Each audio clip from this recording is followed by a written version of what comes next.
hole with John. I did. Does that Absolutely, I remember that. Greatest golfing achievement for this group? No, that is not my greatest golfing achievement. It's one of my few, but not the greatest. That must have been special. Did you enjoy that? Oh yeah, it was a lot of fun. I needed something dramatic to happen. You saw all my other shots in that, but I enjoyed playing in that. Hopefully do it again one of these days. Just it's been hard to get the 3 days there together to participate. Deion Kane's back with the team in full force. Yeah, I mean, he's, as far as all we're doing is working out, training, and skills and drills, so he's participating in all those things. And like I said the other day, as long as he continues to do what he's been doing, when we start back practice, he'll be with us. But still got to go all through the summer. So hopefully he'll continue to make the right decisions. You'll have two receivers back, and you didn't have down the stretch Williams and Kane. I mean, it just doesn't get better than the group you're now going to have once again. Yeah, well, it's a great group. I mean, that's what we've been building and recruiting to. I think competitive depth is what we want at every position. So, for a lot of reasons. One is it makes everybody better, and we all know it's a tough game and things happen, and you don't want to have to sit there and hold your breath, and you want to be able to have strength in numbers. And I think we have good competitive depth at every position, and even defensively, we're going to be a little younger in some spots, but the competitive depth is much better than it was last year. Last year we had depth, but it wasn't competitive. It was just simply because of such a gap in experience. So I like that part of this team, and we certainly got it at receiver. Been to a few of these things now, and coming out the season that you just had, fans take it a little easier on you, or are you still getting some kind of critiques from fans of these things? Nobody ever happy till you win them all. So we came up a little short. But our fans are great. They've always been great. Even when I was here with 6 wins, our fans have always been supportive, and expectations have always been high here.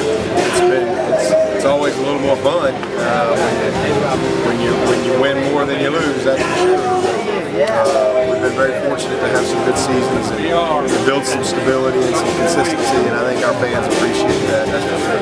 Going off of that, you see just more excitement from the fans just because of the season of playing in a national championship, having the success, and knowing that this program is that close to maybe one day winning it all.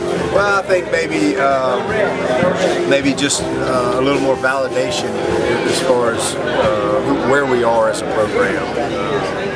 Maybe from years past, just because again we all had an experience last year. Our fans, our players, the coaches that nobody's ever had. Nobody's ever won 14 games at Clemson, and certainly to be back in the national championship hunt for the first time in a long time.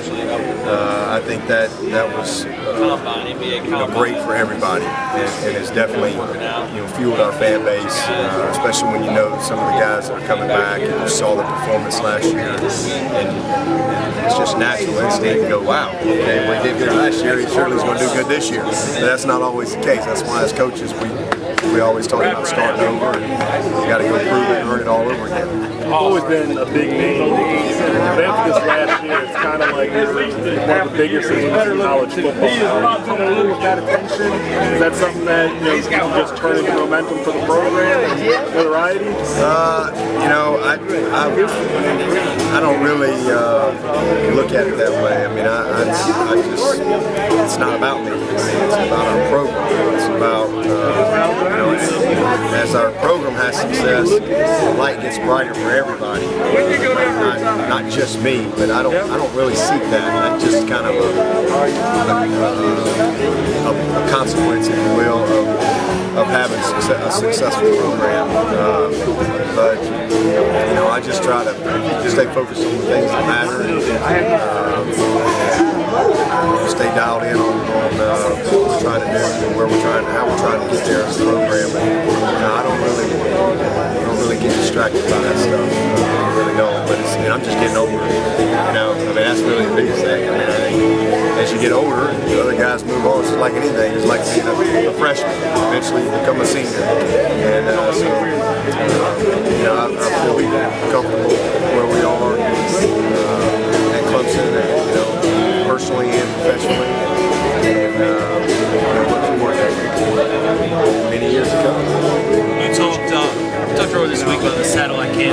productive doing. What are your greatest concerns with those camps? Well, again, I mean, first of all, to each his own. I mean, I'm not here to tell other people how to run their program. They do whatever they want to. I mean, everybody's got to run their program the way they see fit. And satellite programs or camps are not new. This stuff's been going on forever.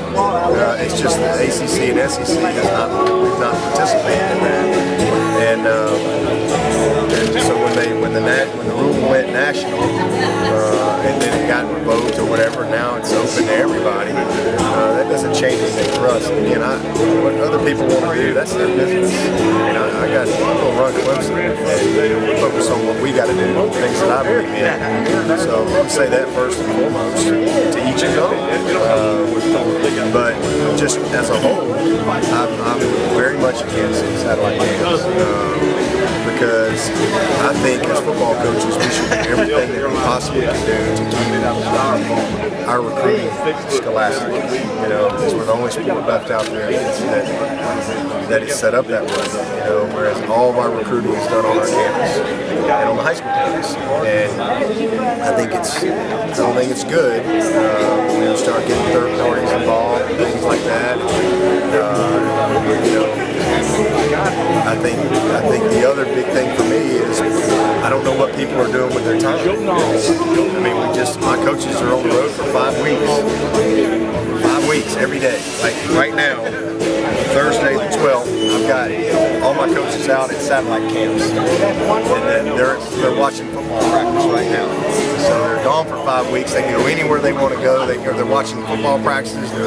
They're watching track meets. You know, they're getting grades, they're assessing character, they're doing all this evaluation for 5 weeks. And now they're going to come off the road and I got to take them on the road again for 2 more weeks to do what we're supposed to be doing the last 5 weeks. That's just my own personal opinion. And, you know, at the end of the day for me, it all comes back to they got to come to Clemson. I mean, we're going to go and we're going to evaluate and we're going to do all the things that we need to do as a program to assess a young man's ability and whether or not he's fit for our program. But at the end of the day, they got to come to Clemson, whether it's unofficially or they come to a camp. And if they're not going to do that, it's too inconvenient to do that. They're not coming for 4 years. It's kind of my deal on that. The biggest problem that I have with satellite camps is there's no restrictions, there's no parameters. Like none. So,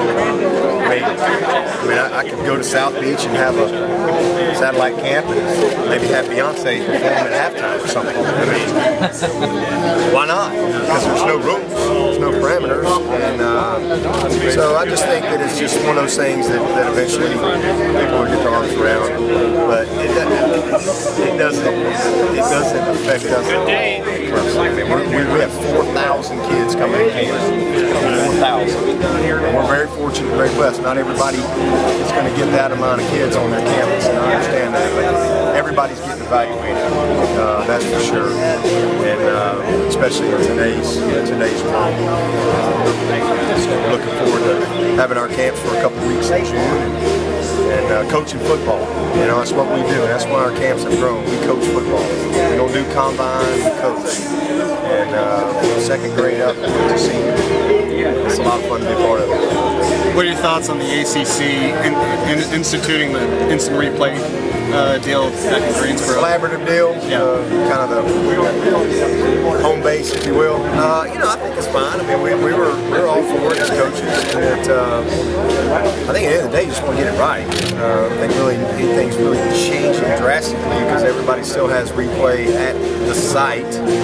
But I think there were a few instances last year where if there had been a central command, if you will, they probably would have maybe overruled it or jumped in and gotten involved. And so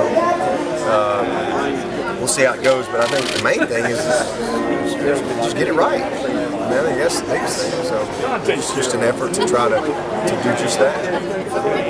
Where are you at with the off-season process right now?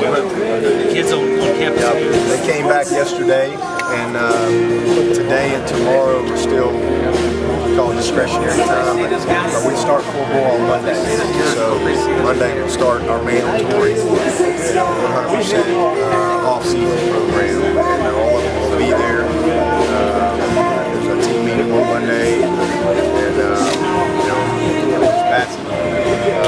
start the grind to get them going. So there's a good energy and excitement in our team right now. I think they're looking forward to get back together. They had a nice little break, a couple weeks there. They had all had about 10 to 14 days off. A couple of them had a little bit more than that. They're on the finals, so they had a nice break, and I think they're all ready to get back and really truly get this transformation phase of our journey off and running. Two guys, I gotta let him go. He's got to get the autograph line. Okay. Thanks, Coach. Appreciate it.